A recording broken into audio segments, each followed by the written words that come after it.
In this video, we're going to start talking about the area contained in between curves. Now, up until this point, our concept of the definite integral has served us pretty well as far as calculating the amount of area that is below a curve. So in the event that this is y equals f of x, the area contained in between a and b would be considered the definite integral from a to b of f of x dx.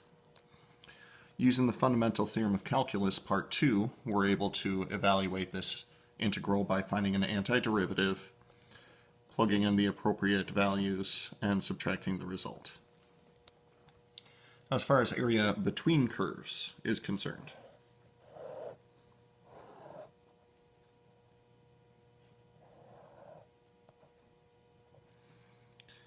in between curves, we would need to have two different functions. So we'll use y equals f of x for the top function and y equals g of x for the bottom function.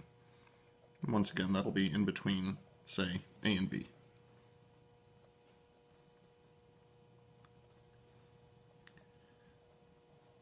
Now, the long and short of it is, if you're interested in the area that's in between two curves, you can find this area by finding the area that's below f of x and then subtracting the area that's below g of x. However, for those that are interested, what you could also do is do like we did for our Riemann sum and break this up into a bunch of little tiny subintervals. On each of those subintervals, we can approximate the area using a representative rectangle. Now, this is something very common that gets used.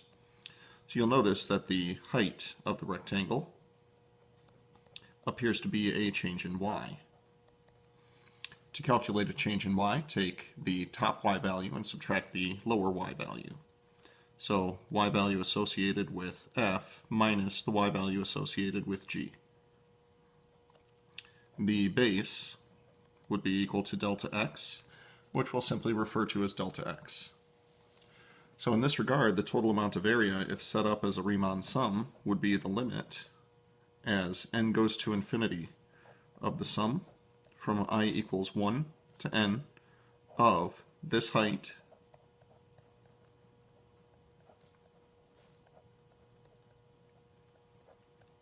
times this base.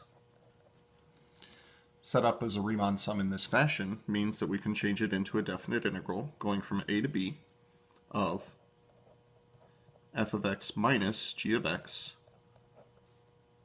times dx. Once this has been set up, you can evaluate this using, once again, the fundamental theorem of calculus, part 2.